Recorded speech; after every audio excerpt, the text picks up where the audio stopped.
ప్రపంచంలోని అత్యంత ప్రతిభావంతులైన శాస్త్రవేత్తలందరినీ ఒక చోట చేర్చి వారికి కావలసిన అన్ని ఎలిమెంట్స్ ను అంటే కార్బన్, ఐరన్, కాల్షియం మొదలైన వాటినన్నిటినీ ఇచ్చి వాటిని కలిపి ఒక మనిషి ఆకారంలో బొమ్మను తయారు చేయమని చెబితే వారు చేయగలరేమో. కానీ ఆ బొమ్మకు ప్రాణం పోయగలరా? ఆ బొమ్మ ప్రేమించగలదా? కరుణ చూపించగలదా? పాట పాడగలదా? దేవుణ్ణి ఆరాధించగలదా? సమాధానం మనందరికీ తెలుసు.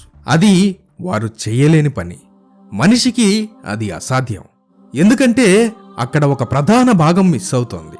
మనిషి తన తెలివిని వాడి, సైన్స్ని వాడి ఒక మనిషిని మట్టితో తయారు చేసినా సరే దాని తర్వాత దేవుడు చేసిన పనిని మనిషి చెయ్యనేలేడు. అదే ఆదికాండము 2వ అధ్యాయము 7వ వచనంలోని అతి ముఖ్యమైన భాగం.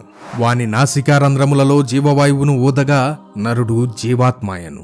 ఆ జీవవాయువు ఈ భూమికి చెందినది కాదు. అది ఏ ల్యాబ్లోనూ తయారు చేయలేనిది. అది నేరుగా సర్వశక్తిమంతుడైన దేవుని నుండి వచ్చింది. మనలోని కాన్షియస్నెస్, మన ఆత్మ, మన వ్యక్తిత్వం, మంచి చెడులను వివేచించే శక్తి ఇవన్నీ ఆ మట్టిలో లేవు. అవి దేవుడు మనలో ఉంచిన తన స్వరూపం, తన స్వభావంలో నుండి వచ్చినవి.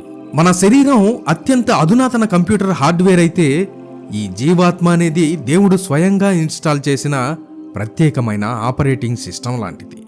అలాగే ఫోన్ను కూడా మనం ఎగ్జాంపుల్గా తీసుకోవచ్చు. శరీరం భూమిలోని మట్టికి చెందినది, ఆత్మ పరలోకానికి చెందినది. ఈ రెండింటి అద్భుతమైన కలయికే మనిషి. దేవుడు మనిషిని మట్టితో చేశాడు అనే మాట ఒక అక్షర సత్యం.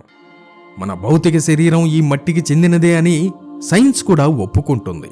మన పేరులో, మనం నిర్మించబడిన విధానంలో, ఆఖరికి బైబిల్లో వాడబడిన జగటమన్ను అనే పదంలో కూడా దేవుని జ్ఞానం దాగి ఉంది.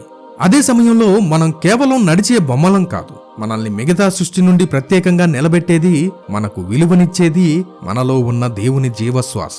అందుకే పౌలు గారు కొరింథీయులకు రాసిన మొదటి పత్రిక 3వ అధ్యాయం 16వ వచనంలో ఇలా అంటారు: మీరు దేవుని ఆలయమై ఉన్నారనియూ దేవుని ఆత్మ మీలో నివసించుచున్నాడనియూ మీరెరుగరా అని.